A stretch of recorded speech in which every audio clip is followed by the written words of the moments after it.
നമ്മുടെ പുതിയൊരു വീഡിയോയിലേക്ക് എല്ലാവർക്കും സ്വാഗതം. ഇന്ന് ഞാൻ ഈ ഒരു വീഡിയോ ആയിട്ട് വരാനുണ്ടായ കാരണം എന്താണെന്ന് വെച്ച് കഴിഞ്ഞാൽ, നമുക്കറിയാം നമ്മളെല്ലാവരും അങ്ങേയറ്റം സ്നേഹിക്കുന്ന ഒരു കലാകാരനുണ്ടല്ലേ. ചേട്ടന് ശേഷം ഇത്രയും അധികം ആളുകൾ സ്നേഹിക്കുന്ന ഒരു കലാകാരൻ അത് വേടൻ മാത്രമായിരിക്കും.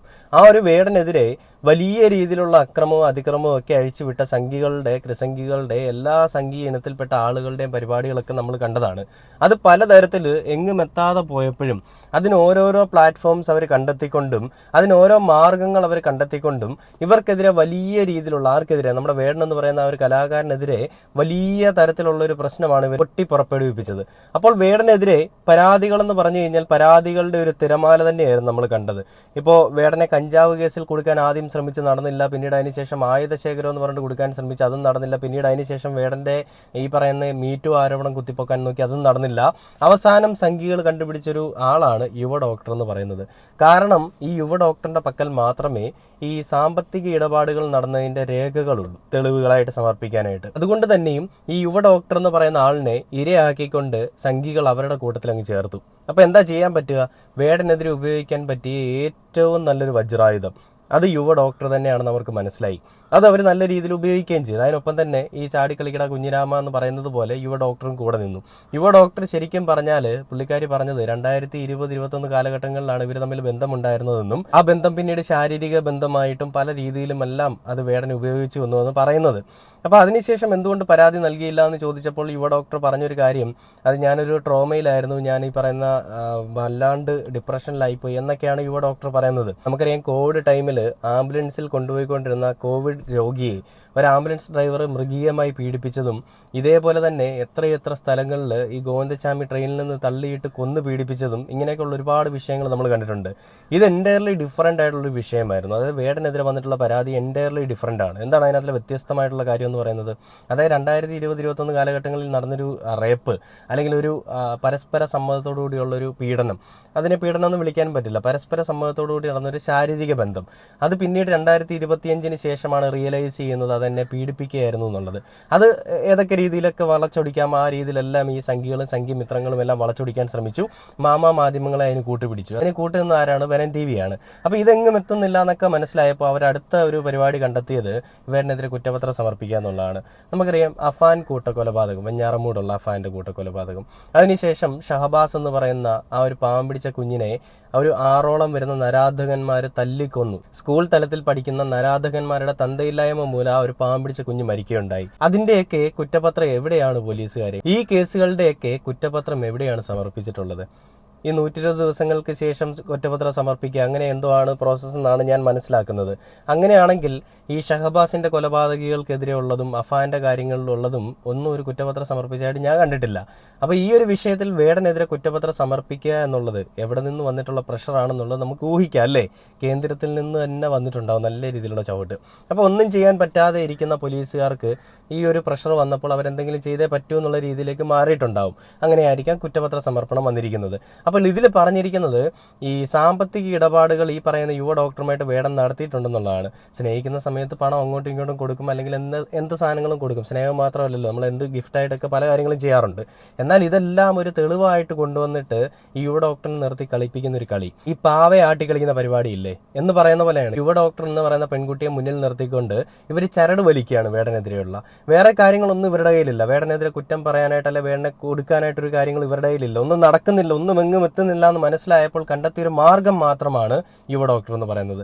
എന്നാൽ അതിൽ വേടൻ ട്രാൻസാക്ഷൻ ചെയ്തതിൻ്റെ തെളിവുകളുണ്ട്. പക്ഷേ ഈ ഒരു വിഷയം വേടനും തള്ളിക്കളയുന്നില്ല, നമ്മൾ ആരും തള്ളിക്കളയുന്നില്ല. അത് വേടൻ തന്നെ പറയുന്നുണ്ട്. ഈ ഒളിവിൽ പോകുന്നതിന് മുൻപ് വേടൻ പറയുകയുണ്ടായി, ഈ യുവ ഡോക്ടർ എന്ന് പറയുന്ന ആളുമായിട്ട് ഞങ്ങൾക്ക് ബന്ധമുണ്ടായിരുന്നു, ഞങ്ങൾ സ്നേഹബന്ധത്തിലായിരുന്നു, എന്നാൽ പിന്നീട് അതിനുശേഷം അത് എന്നെ മുതലെടുക്കുകയാണ് അല്ലെങ്കിൽ എൻ്റെ പണം തട്ടാനായിട്ട് വന്ന ആളാണെന്ന് മനസ്സിലാക്കിയിരിക്കെ ആ ബന്ധം ഞാൻ ഉപേക്ഷിച്ചു എന്നാണ് വേടൻ പറഞ്ഞത്. ആ ബന്ധത്തിൽ നിന്ന് വേടനും ആ പെൺകുട്ടിയും പിന്തിരിഞ്ഞ് മാറിയതാണ്. എന്നാൽ 2025 ആയപ്പോഴേക്കും അന്ന് വേടൻ വേറെ കാര്യം നിങ്ങൾ ശ്രദ്ധിക്കണം, വേടൻ എന്ന് പറയുന്നൊരു വ്യക്തി അന്ന് വെറും ഹിരൺദാസ് മുരളിയാണ്. അന്ന് ഏതോ കോളനിയിൽ പണിക്ക് കൂലിപ്പണിക്ക് അന്നുള്ള അന്നത്തിന് വേണ്ടിയിട്ട് പണത്തിന് വേണ്ടിയിട്ട് കൂലിപ്പണിക്ക് പോയിക്കൊണ്ടിരുന്ന ഹിരൺദാസ് മുരളി എന്ന് പറയുന്നൊരു പാവം പിടിച്ച പയ്യൻ മാത്രമായിരുന്നു വേടൻ. എന്നാൽ 2022, 23, 24, 25 ആയപ്പോഴേക്കും വേടൻ എന്നൊരു പേര് ഒരു കേരളക്കാരെ ഒന്നാകെ അല്ലെ കേരളത്തിന് പുറത്തും ഒരു ബ്രാൻഡായിട്ട് മാറി. ആ ബ്രാൻഡായിട്ട് മാറിയപ്പോഴാണ് ഈ ഡോക്ടറിന് മനസ്സിലായത്, അയ്യോ എൻ്റെ കയ്യിൽ നിന്ന് പോയല്ലോ, ഇത് എൻ്റെ കയ്യിൽ ഇരുന്നായിരുന്നെങ്കിൽ എനിക്ക് കുറച്ചുകൂടി പണം കിട്ടിയേനല്ലോ, അല്ലെങ്കിൽ എൻ്റെ കൂടെ ഉണ്ടെങ്കിൽ എനിക്ക് കുറച്ച് ഫേമസ് ആവാമായിരുന്നല്ലോ. ഈ ചിന്താഗതിയിൽ കൂടി തന്നെയല്ലേ വേടനെതിരെ പരാതി കൊടുക്കാനായിട്ട് ഇവരെ മുന്നിലേക്ക് നയിച്ചൊരു ഘടകമെന്ന് പറയുന്നത്. അത് മാത്രവുമല്ല, വേടനെതിരെ പരാതി കൊടുത്തു കഴിഞ്ഞാൽ ആ പരാതി ഒറ്റയ്ക്ക് കൊടുത്തു കഴിഞ്ഞാൽ എങ്ങും എത്തില്ല എന്ന് മനസ്സിലായപ്പോൾ അതിനെ കൂട്ടുപിടിച്ചതാണ് സംഘികളെ. എനിക്ക് തോന്നി ഈ പെൺകുട്ടിക്ക് ഇപ്പോഴും വേടനോട് ഒരു വിരോധം ഉണ്ടാവില്ല. എന്നാൽ വേടനോട് വിരോധമുള്ള ഒരു കൂട്ടം ആളുകൾ ഇന്നും ഉന്നത കുലജാതരാണ്, ജനങ്ങളെ സേവിക്കുന്ന പ്രജകളാണ് ജനങ്ങൾ, ഞാൻ രാജാവാണെന്നൊക്കെ വിചാരിക്കുന്ന ചില നാറിയ മനസ്സുള്ളവരുണ്ട്. ഇവരെ പോലെയുള്ള ആളുകളുടെ കൂട്ടമാണ് സംഘി കൂട്ടത്തിലുള്ളത്. ഈ സംഘികളാണ് ആ പാവം പിടിച്ച പെൺകുട്ടിയെ വലിച്ചിഴയ്ക്കുന്നത്. ആ പെൺകുട്ടി അതിന് വഴങ്ങി കൊടുക്കുകയും ചെയ്യുന്നുണ്ട്. കാരണം എന്തെങ്കിലും പണം കൊടുക്കാമെന്നോ അല്ലെ എന്തെങ്കിലും രീതിയിലേക്ക് അതിനെ സപ്പോർട്ട് ചെയ്യാമെന്ന് പറഞ്ഞിട്ടുണ്ടാവും. ഈ ഒരു സമയത്ത് അല്ലെങ്കിൽ ഈ ഒരു പെൺകുട്ടി ഡിപ്രഷനിലായിരുന്നു. എന്നോട് ചാറ്റ് ചെയ്യുന്ന ഒരു പെൺകുട്ടിയുണ്ട്. അത് വേടനോട് ഏറ്റവും ഇഷ്ടമുള്ള, വേടനോട് അങ്ങേയറ്റം ആരാധിക്കുന്ന ഒരു പെൺകുട്ടിയാണ്. ആ പെൺകുട്ടി എന്നോട് പറഞ്ഞൊരു കാര്യം, അതും തൃശ്ശൂരാണെന്ന് തോന്നുന്നു വീട് എന്നാണ് എൻ്റെ അടുത്ത് പറഞ്ഞത്. അപ്പോൾ ആ സ്ഥലങ്ങളിൽ ആ പെൺകുട്ടി കണ്ടിട്ടുള്ള ഈ ജാതീയപരമായിട്ടുള്ള അടിച്ചമർത്തലുകളും ആ സ്ഥലത്ത് നിലനിൽക്കുന്ന ഈ പറയുന്ന മതം, വർണ്ണം, വിവേചനം ഇങ്ങനെയുള്ള കാര്യങ്ങളെ പറ്റിയൊക്കെ ഞങ്ങൾ സംസാരിക്കുകയുണ്ടായി. അതിൽ ആ പെൺകുട്ടി എൻ്റെ അടുത്ത് പറയുന്നത്, അതൊരു പെൺകുട്ടിയാണ് നിങ്ങൾ മനസ്സിലാക്കണം, അല്ല നിങ്ങൾ ഓർക്കണം, ഈ വേടനെതിരെ പരാതി നൽകിയിരിക്കുന്ന യുവ ഡോക്ടർ ഡിപ്രഷനിലായിരുന്നു എന്ന് എനിക്ക് വിശ്വസിക്കാൻ പറ്റുന്നില്ല ചേട്ടാ എന്നാണ് ആ കുട്ടി പറഞ്ഞത്. കാരണം ഒരു പെൺകുട്ടിക്കല്ലേ വേറെ പെൺകുട്ടിയെ മനസ്സിലാക്കാൻ പറ്റൂ. പരസ്പര സമ്മതത്തോടുകൂടി എല്ലാം ചെയ്തതിന് ശേഷം 2025 ആയപ്പോഴാണ് പറയുന്നത് ഞാൻ ഡിപ്രഷനിലായിരുന്നു, എനിക്കൊന്നും പറയാൻ പറ്റാത്ത അവസ്ഥയായിരുന്നു എന്നുള്ളത്. അതെന്തുകൊണ്ടാണ് അങ്ങനെ പറഞ്ഞത്? ആ പെൺകുട്ടി എൻ്റെ അടുത്ത് ഇങ്ങോട്ട് പറയുന്നുണ്ട്, ചേട്ടാ അത് അന്ന് ഹിരൺദാസ് മുരളിയായിരുന്നു, ഇന്ന് വേടനാണ്, അതാണ് വ്യത്യാസം എന്നാണ് പറയുന്നത്. സത്യമല്ലേ അത്? അന്നൊന്നുമില്ലാത്ത ഒരു കൂലിപ്പണിക്കാരൻ, ഒരു കോളനിയിൽ മാത്രം ജീവിക്കുന്ന ഒരു കൂലിപ്പണിക്കാരൻ, ഇവൻ എങ്ങും എത്തില്ല എന്ന് ആ പെൺകുട്ടിയുടെ മനസ്സിലുണ്ടായിരുന്നിരിക്കണം.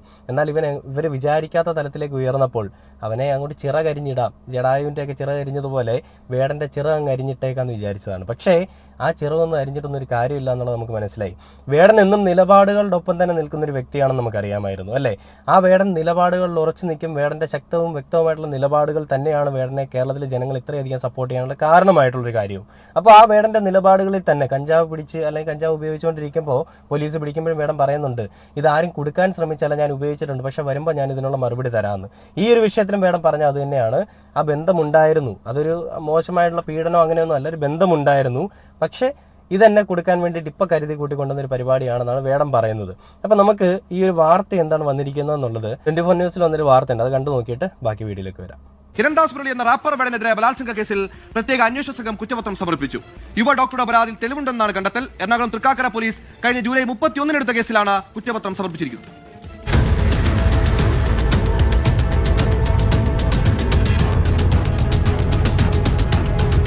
ജൂലൈ 31 തൃക്കാക്കര പോലീസ് വേടനെതിരെ ബലാത്സംഗ കുറ്റം ചുമത്തി കേസെടുത്തത്.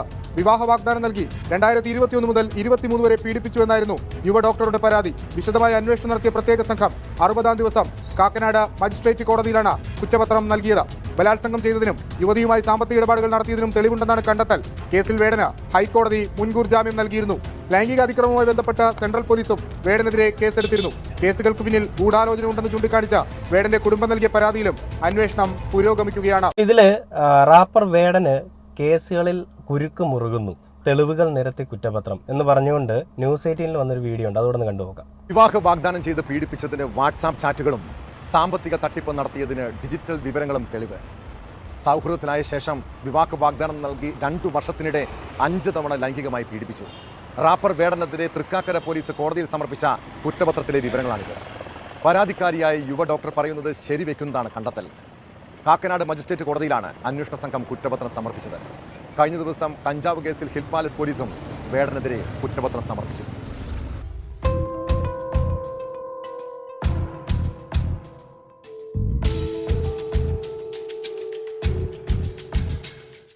ജൂലൈ 31 യുവ ഡോക്ടർ നൽകിയ പരാതിയിൽ തൃക്കാക്കര പോലീസ് കേസെടുത്ത് അന്വേഷണം ആരംഭിച്ചത്. മുൻകൂർ ജാമ്യമുള്ളതിനാൽ വേടനെ 2 ദിവസം ചോദ്യം ചെയ്തതിനു ശേഷം അറസ്റ്റ് രേഖപ്പെടുത്തി വിട്ടയക്കുകയായിരുന്നു. യുവതിയുടെ പരാതി ശരിവയ്ക്കുന്നതാണ് കുറ്റപത്രത്തിലെ കണ്ടെത്തലുകൾ. വേടൻ വിവാഹ വാഗ്ദാനം നൽകി പീഡിപ്പിച്ചതിന്റെയും സാമ്പത്തിക തട്ടിപ്പ് നടത്തിയതിന്റെയും തെളിവുകളുണ്ടെന്ന് കാക്കനാട് മജിസ്ട്രേറ്റ് കോടതിയിൽ സമർപ്പിച്ച കുറ്റപത്രത്തിൽ പറയുന്നു. സൗഹൃദത്തിലാകുകയും പിന്നീട് വിവാഹ വാഗ്ദാനം നൽകി 2 വർഷത്തിനിടയിൽ 5 തവണ പീഡിപ്പിക്കുകയും ചെയ്തു എന്നാണ് യുവ ഡോക്ടർ നൽകിയ പരാതി. 2021 ഓഗസ്റ്റ് മുതൽ 2023 മാർച്ച് വരെ കൊച്ചി, കോഴിക്കോട് തുടങ്ങിയ സ്ഥലങ്ങളിൽ വെച്ച് പീഡിപ്പിച്ചു. തുടർന്ന് വേടൻ ബന്ധത്തിൽ നിന്നും പിന്മാറിയെന്നും ഇത് തനിക്ക് വലിയ മാനസിക ആഘാതമുണ്ടാക്കിയെന്നും യുവതി പറയുന്നു. എന്നാൽ ഉഭയസമ്മത പ്രകാരമുള്ള ബന്ധമാണ് പരാതിക്കാരിയും തനിക്കുമിടയിൽ ഉണ്ടായിരുന്നതെന്നാണ് ചോദ്യം ചെയ്യലിൽ വേടൻ നൽകിയ മൊഴി. ഇന്നലെ കഞ്ചാവ് കേസിലും ഹിൽ പാലസ് പോലീസ് വേടനെതിരെ കുറ്റപത്രം സമർപ്പിച്ചിരുന്നു. വേടൻ കഞ്ചാവ് ഉപയോഗിച്ചു എന്നാണ് കുറ്റപത്രത്തിലുള്ളത്. ഏപ്രിൽ 28 വേടൻ താമസിച്ചിരുന്ന ഫ്ളാറ്റിൽ നിന്നും തൃപ്പൂണിത്തറ ഹിൽ പാലസ് പോലീസ് കഞ്ചാവ് പിടികൂടിയത്. 5 മാസത്തെ ഇടവേളയ്ക്ക് ശേഷമാണ് കഞ്ചാവ് കേസിൽ കുറ്റപത്രം സമർപ്പിക്കുന്നത്. ഈ കേസുകൾ അല്ലെങ്കിൽ ഈ വാർത്തകൾ കണ്ടപ്പോൾ നിങ്ങൾക്ക് എന്താ മനസ്സിലായത്? വേടനെതിരെ കഞ്ചാവ് ഉപയോഗിച്ചതിനൊരു കുറ്റപത്ര സമർപ്പണം, അതോടൊപ്പം തന്നെ ഈ പരാതിക്കാരിയായിട്ടുള്ള യുവ ഡോക്ടർ കൊടുത്തുള്ള പരാതിയിൽ ഒരു കുറ്റപത്ര സമർപ്പണം. എന്തൊരു പരിപാടിയാണല്ലേ! നാളിതുവരെ തെളിയിക്കപ്പെടാത്ത എത്രയോ കേസുകൾ കിടക്കുന്നു. അതോടൊപ്പം തന്നെ ഏറ്റവും കൂടുതൽ ക്രൂരമായിട്ട് പെൺകുട്ടികളെ മൃഗീയമായിട്ട് കൊലപ്പെടുത്തിയ എത്രയോ ആളുകൾ ഇന്നും അടിച്ചു പൊളിച്ച് ജീവിച്ച് നടക്കുന്നു. അങ്ങനെ ഒരു സാഹചര്യത്തിൽ ഈ വേടനെ മാത്രം കൊടുക്കുക എന്നുള്ളൊരു താല്പര്യം അതെവിടെ നിന്ന് വന്നു? അതിനി അങ്ങ് കേന്ദ്രത്തിൽ നിന്ന് വന്നതാണെങ്കിലും, ഇനി അങ്ങ് കേരള സംസ്ഥാന സർക്കാരിൻ്റെ അടുത്തു നിന്ന് വന്നതാണെങ്കിലും, ഇനി വേറെ എവിടെ നിന്ന് വന്നതാണെങ്കിലും ഒരു കോപ്പും നടക്കാൻ പോകുന്നില്ല. അത് ഞാൻ എടുത്തു പറയാണ്. കാരണം വേടൻ്റെ റിലവൻസ് എത്രത്തോളം ഉണ്ടെന്നുള്ളത് ഞാൻ പലപ്പോഴും പറയുന്നുണ്ട്. ഈ കുട്ടി ഒരാളാണ്, എന്നോട് സംസാരിച്ചൊരു കുട്ടി. ഇതേപോലെ തന്നെ എൻ്റെ കൺമുൻപിൽ കണ്ടിട്ടുള്ള ജീവിത സാഹചര്യങ്ങളും ആ കുട്ടി പറഞ്ഞതുമെല്ലാം ഇന്നത്തെ കാലഘട്ടത്തിലാണെന്ന് ഓർക്കണം. ഇന്നത്തെ കാലഘട്ടങ്ങളിൽ ഈ പറയുന്ന അടിച്ചമർത്തലുകളും അടിമത്തവും ജാതീയപരമായിട്ടുള്ള വിവേചനങ്ങളും ഇല്ല എന്ന് പല ആളുകളും ആണയിട്ട് പറയുമ്പോഴും ആ പറയുന്ന ആളുകളുടെ ഉള്ളിൽ ജാതീയ ബോധമുള്ളത് കൊണ്ട് തന്നെയാണ് അവരതില്ല എന്ന് പറയാൻ ശ്രമിക്കുന്നത് നമ്മൾ മനസ്സിലാക്കണം.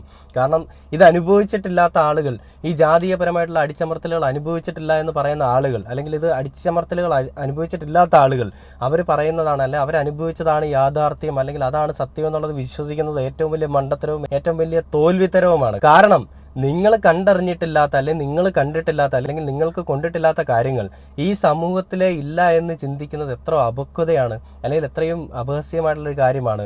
ഇങ്ങനെയുള്ളൊരു കാര്യം ഞാനിപ്പോൾ അടിച്ചമർത്തൽ അനുഭവിച്ചിട്ടില്ലെങ്കിലും എൻ്റെ സമൂഹത്തിലുള്ള ആളുകൾ അനുഭവിക്കുന്നുണ്ടെങ്കിൽ ശരിക്കും അടിച്ചമർത്തലുകൾ അവിടെ നിലനിൽക്കുന്നു എന്നുള്ളതാണ്. അല്ലാതെ ഞാൻ അനുഭവിച്ചെങ്കിൽ മാത്രമേ അടിച്ചമർത്തലുകൾ ആവുകയുള്ളൂ, മറ്റുള്ളവർ അനുഭവിക്കുന്ന ഒന്നും അടിച്ചമർത്തലുകളല്ല, അതൊക്കെ അവർക്ക് വേണ്ടുന്ന കാര്യങ്ങളാണെന്ന് വിശ്വസിക്കുന്ന കുറച്ച് കൂട്ടം ആളുകൾ ഇവിടെ ഉണ്ട്. അതുകൊണ്ടാണ് ഞാനിത് പറഞ്ഞത്.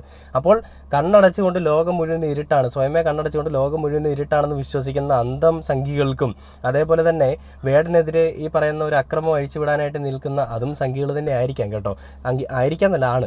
അപ്പോൾ അവർക്കെതിരെയുമൊക്കെ നമ്മൾ വീണ്ടും ശബ്ദമുയർത്തുക തന്നെ ചെയ്യും. എത്രയൊക്കെ അടിച്ചമർത്താൻ ശ്രമിച്ചെന്ന് പറഞ്ഞാലും ആ വേടൻ സമ്മതിക്കുകയും ചെയ്തല്ലോ. കഞ്ചാവ് കേസിൽ വേടൻ സമ്മതിച്ചതാണ് കഞ്ചാവ് ഉപയോഗിച്ചു എന്നുള്ളത്. അത് വലിയ കുറ്റപത്ര സമർപ്പണത്തിൻ്റെ ഒന്നും ആവശ്യമില്ല. എന്നിരുന്നാൽ തന്നെയും നിയമത്തിൻ്റെ വഴിക്ക് പോട്ടെ. പക്ഷേ എല്ലാ വിഷയങ്ങളിലും നിയമത്തിൻ്റെ വഴിക്ക് തന്നെ പോകണം. അല്ലാതെ വേടൻ്റെ വിഷയത്തിൽ മാത്രം ഒരു നിയമവും മറ്റുള്ള വിഷയങ്ങളിൽ വേറൊരു നിയമവും എന്ന് പറയുന്നത് അത് ഡബിൾ ഫാദർ സിൻഡ്രമാണ്. അതൊരിക്കലും ഉണ്ടാവാൻ പാടില്ല. അങ്ങനെയുള്ളൊരു പ്രവൃത്തി ഉണ്ടാവുന്നുണ്ടെങ്കിൽ അതിക്രമം എവിടെ നേരിടുന്നുവോ, അല്ലെ അടിച്ചമർത്തലുകൾ എവിടെ നേരിടുന്നുവോ അവിടെ ഉയരണം ശബ്ദമെന്നാണ് വേടൻ പറയുന്നത്.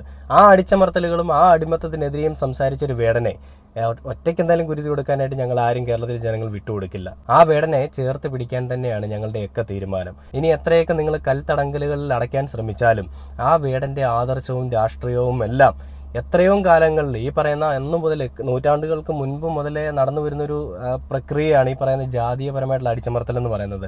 അത് അന്ന് തൊട്ട് ഇന്ന് വരെ നിലനിൽക്കുന്നുണ്ടെങ്കിൽ, ഇന്ന് അങ്ങോട്ടും നിലനിൽക്കുന്നുണ്ടെങ്കിൽ ഒരു വേടനല്ല, അവിടെ ഒരു 1000 വേടന്മാർ ജനിക്കും. 1000 വേടന്മാർ ജനിക്കുമ്പോൾ ഒരു വേടനെ താങ്ങാൻ പറ്റാത്ത നിങ്ങൾക്ക് എങ്ങനെയാണ് അത് താങ്ങാൻ പറ്റുക? അപ്പോൾ അതുകൊണ്ടാണ് നിങ്ങൾ അടിച്ചമർത്താൻ ശ്രമിക്കുന്നത്. നിങ്ങൾക്കെതിരെ സംസാരിക്കുന്ന ആളുകളെയും നിങ്ങളുടെ രാഷ്ട്രീയത്തിനും അരാഷ്ട്രീയത്തിനും നിങ്ങളുടെ ഉള്ളിലുള്ള ആദർശത്തിനെതിരെ സംസാരിക്കുന്ന ആളുകളെ നിങ്ങൾ കൊന്നൊടുക്കിയിട്ടുണ്ട് പലതവണയും പല രീതിയിലും. എല്ലാവർക്കും അറിയാം, പല കേസുകളിലും കുടുക്കിയിട്ടുണ്ട്. പക്ഷേ ഈ ഒരു വിഷയത്തിൽ വേടന് വേണ്ടി ഞങ്ങൾ സ്വീകരിക്കുന്ന നിലപാട്, വേടൻ കുറ്റവാളിയാണ് എന്നുള്ളത് വേടൻ പറയുകയും ചെയ്തിട്ടുണ്ട്. വേടൻ തള്ളിക്കളഞ്ഞിട്ടില്ല. വേടൻ പറഞ്ഞു ഞാനത് ചെയ്തിട്ടുണ്ട്, ഞാൻ തള്ളിക്കളയുന്നില്ല. പക്ഷേ എന്നോട് 2 പേരുടെ സമ്മതപ്രകാരമാണ് ഞാനിത് ചെയ്തത്, അല്ലാതെ ഒരാളുടെ മാത്രം സമ്മതപ്രകാരമല്ല ഞാനിത് ചെയ്തതെന്നും വേടൻ എടുത്ത് പറയുന്നുണ്ട്. അങ്ങനെ ഇരിക്കെ വേടനെ കൊടുക്കുക എന്നുള്ളൊരു ഇൻറ്റൻഷനോടുകൂടി മറ്റുള്ള ആളുകൾ വരുമ്പോൾ അതെങ്ങനെയാണ് അംഗീകരിക്കാൻ പറ്റുക? കോടതി തന്നെ പറയുകയുണ്ടായി, പരസ്പര സമ്മതത്തോടുകൂടിയുള്ള ശാരീരിക ബന്ധം ഒരിക്കലും ഒരു ബലാത്സംഗം അല്ല എന്ന് കോടതി പറയുകയുണ്ടായി. അപ്പോൾ എങ്ങനെയാണ് വേടനെ കൊടുക്കാൻ പറ്റുക? കുറ്റപത്ര സമർപ്പണമൊക്കെ അവിടെ നിൽക്കട്ടെ, പക്ഷേ വേടനെ കൊടുക്കണോ വേണ്ട എന്നുള്ളൊരു കാര്യം അത് തീരുമാനിക്കുന്ന കേരള പോലീസ്, ഇവിടുത്തെ പിണറായി സർക്കാരും ഒക്കെ ആയിരിക്കും. അവർ വേടനെ കൊടുക്കണമെന്ന് വിചാരിച്ചു കഴിഞ്ഞാൽ കൊടുക്കാൻ പറ്റും. പക്ഷേ സത്യസന്ധമായിട്ടുള്ളൊരു രീതിയിൽ ഒരു അന്വേഷണം പോയി കഴിഞ്ഞാൽ വേടനെ കൊടുക്കാനായിട്ട് ഒരു വഴിയുമില്ല എന്നുള്ളതാണ് നമുക്കിവിടെ മനസ്സിലാവുന്നത്. അപ്പോൾ ഇങ്ങനെയുള്ള വെറും ഓലപ്പാമ്പുകളെ കാണിച്ചുകൊണ്ട് പേടിപ്പിക്കാൻ നോക്കല്ലേ സാറുമാരെന്ന് ഞാൻ എടുത്തു പറയുകയാണ്. എല്ലാ കാര്യങ്ങളിലും ഈ ഒരു ചുറിയുറുക്കും ആദർശവും ഒക്കെ കാണിക്കണമെന്ന് നിങ്ങളോട് എടുത്തു പറഞ്ഞുകൊണ്ട് ഈ ഒരു വീഡിയോയുടെ അവസാനിക്കുകയാണ്.